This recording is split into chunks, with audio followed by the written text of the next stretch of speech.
Komotion kind of bites in and it keeps its grip. It's like a dog on a tire, you know. And it's like people know that we have this kind of stay with it attitude. You know, it's an adaptability too.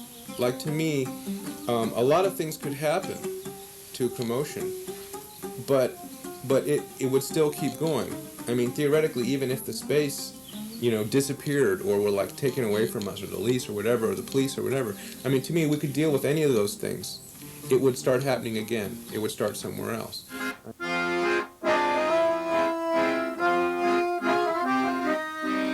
I guess what I'm trying to say is that there is an ongoing, you know, struggle between these different forces, you know, the forces that are in some ways denying us what we feel is rightfully ours, or that we have worked for and sacrificed for, and at the same time, it's precisely because we're struggling against them that we resort to the means that we thrive on.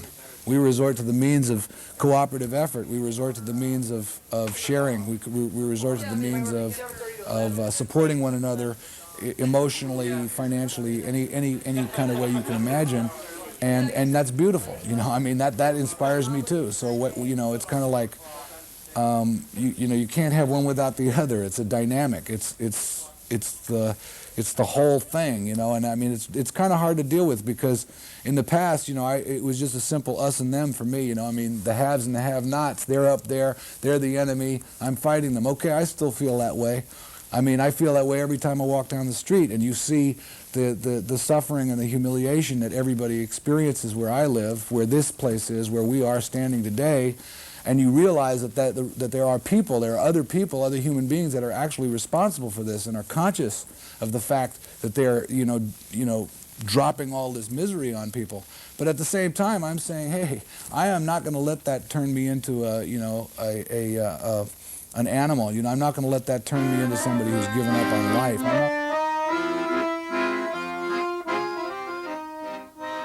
I think people are really, you know, the public in general is really, you know, yearning for that kind of thing right now. I think people are pretty fed up with, you know, mass media culture, which is what you're basically offered, you know, on MTV and at most of the main clubs and recordings, and that people seek an alternative, and these places provide that. That's one of the reasons that people, when they first come to Komotion, they tend to get really excited about the place. It's like, you know, wow, people do this, people do something that, you know, doesn't have anything to do with money as its goal.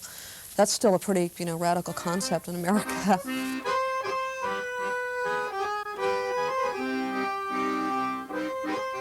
I guess a big impetus was that not only did we want to practice what we preach, you know, our altruistic motives and all that stuff, but it was a very practical thing, that we realized that the way the industry operates is to, you know, squeeze the juice out of the fruit and throw it away, you know, and we weren't going to allow ourselves to be put in the position of depending on people that we knew could not be depended on. Whatever you want to call them, you know, vultures, snakes, parasites, the enemy, I don't care, you know, businessmen, there's a million names for these people and what they do, but we had a very strong sense that they couldn't be trusted, and therefore we wanted to use our relationship with them to further our interests. Komotion's a lot less of a underground party space than it is an artistic, collective, basically a space where people can do all sorts of different arts. It's not, you know, limited just to punk bands or this or that. We have all different kinds of music here. We've been able to put on, you know, many benefits. We've raised thousands of dollars for a lot of different organizations, everything from AIDS support groups to Food Not Bombs to environmental groups. And we have an art gallery, which is something you can't really have in a space that's too underground and too wild, you know, a little bit. But we found that, you know, we really want to be able to do kind of a multiplicity of things. We're interested in doing real things and not just sitting around complaining about the way things are, you know. And so in order to do that, you have to gather the resources that you have and use what you got to get what you need.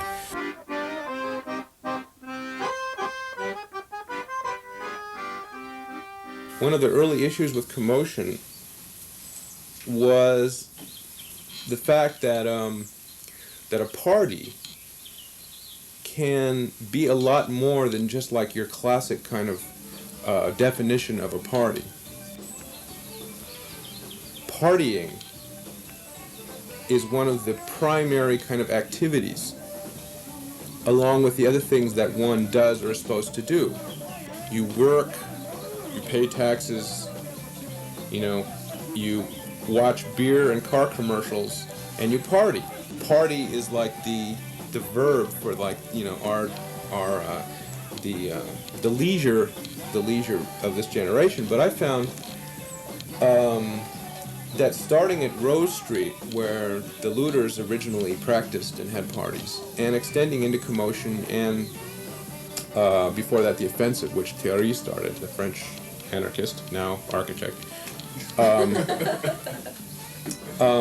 that the parties that started happening had a lot more going on than just a bunch of people getting drunk. People brought a lot of stuff to the parties. People would talk. People would exchange information and phone numbers about bands, about projects. I mean, there was a lot of exchange, and there was like you had a sense of community and growth and communication coming out of people partying.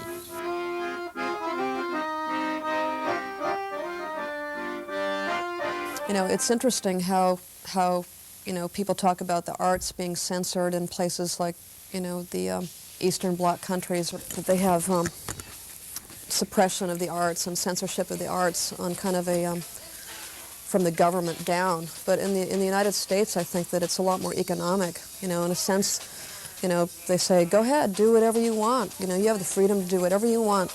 The only problem is, without money, without any of the means to do that stuff, it's very difficult. Basically, the control of the funds, the resources, the money to be able to really make a film or, make an album, which costs who knows how much money to do a good job, maybe costs $100,000. Obviously the average person doesn't have that much money. I have survived from my music before, but it puts a lot of compromises in the way. The more you rely on earning your living from music, the more compromises you find yourself considering or making so that you don't have to go get a day job. So I feel like my music can keep its integrity a little bit better if I don't look at it like this is something I have to rely on my income for. I feel everybody at times, including myself, feels powerless in terms of being able to change the huge structures of the world and the way that everything is moving. These giant movements that are happening, these giant, the control that big corporations have, the structure of things, the way these social structures and these economic, political structures are trying to deal with the masses of people and machines.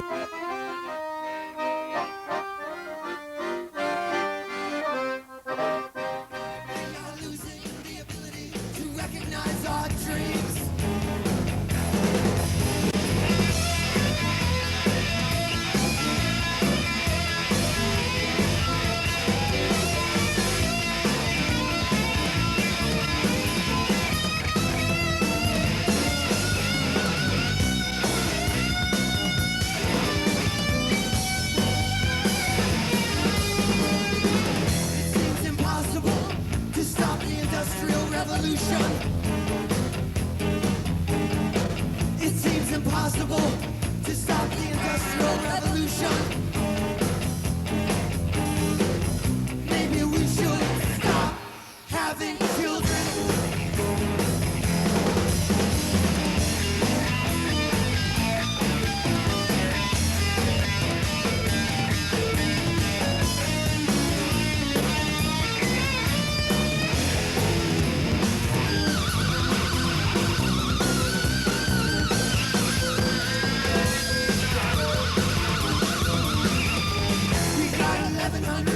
Missiles aimed at Moscow. We got 1,140 missiles aimed at Moscow. It's just big business and the turning of a key. Just the turning of a key. Just the turning of a key. Just the turning of a key. Just the turning of a key.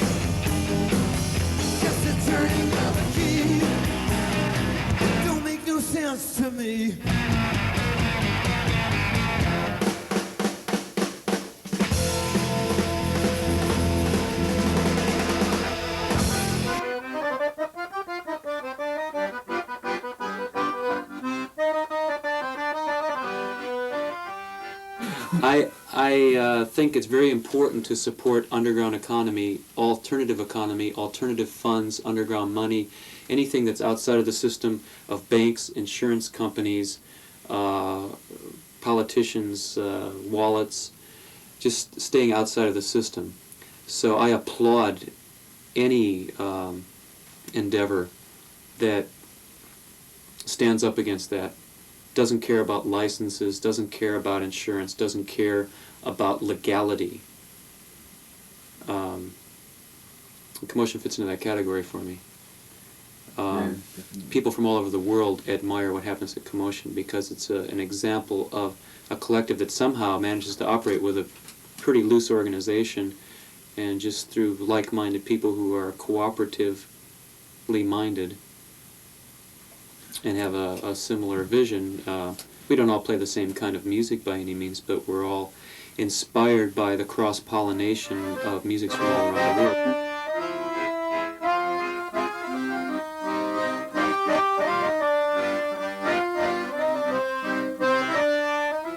The world is dominated by a money-making, a monetary situation, and so you have to look to see the things that are real in this world. That's the point about Stephen Biko or Mandela or any of the Native American people who have come through, is that when things aren't right, you can't just sit there and pretend they're not. You can't deny it.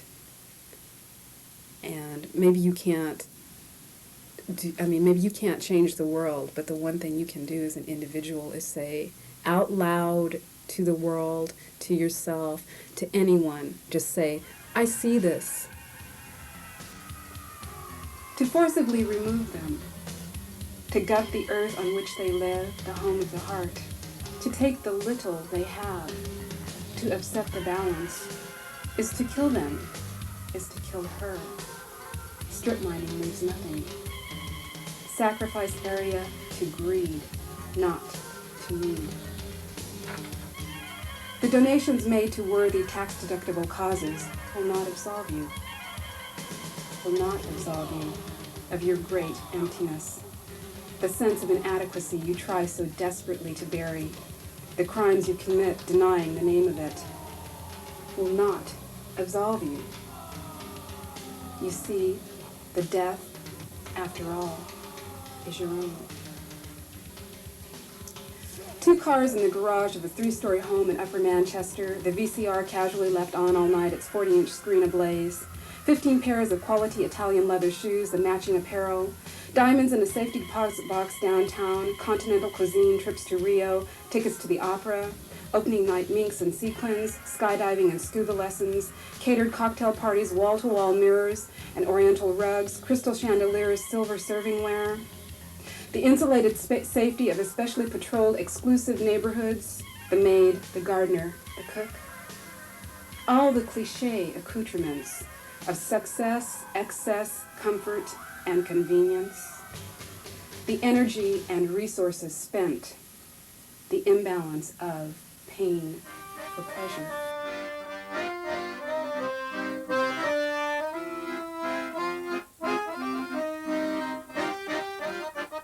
Getting back to Komotion, I feel that it's important to be part of something that's an experiment that you can see from how it's gone in the past that it can have a really strong effect, and that it's only limited by kind of your own mindset.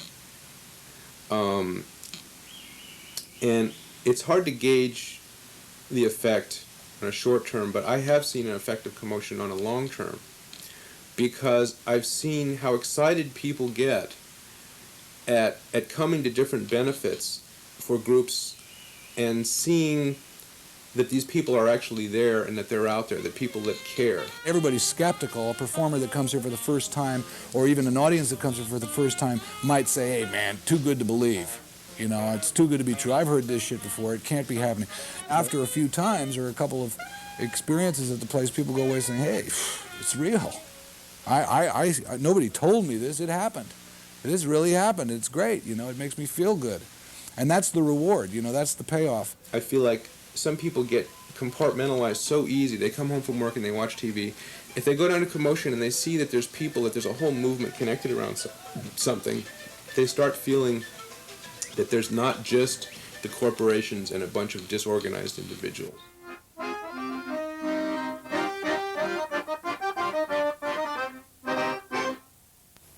Somebody once said, I am a whirlwind, I am a disturbance in a turbulent nature.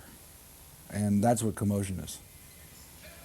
You know, I can't define Komotion.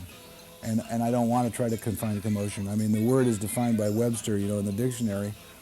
That's probably as good a definition as anybody, and he did it, you know, 150 years ago. I think it's a volatile combination of, you know, real things, and that is about as close as I can get to it.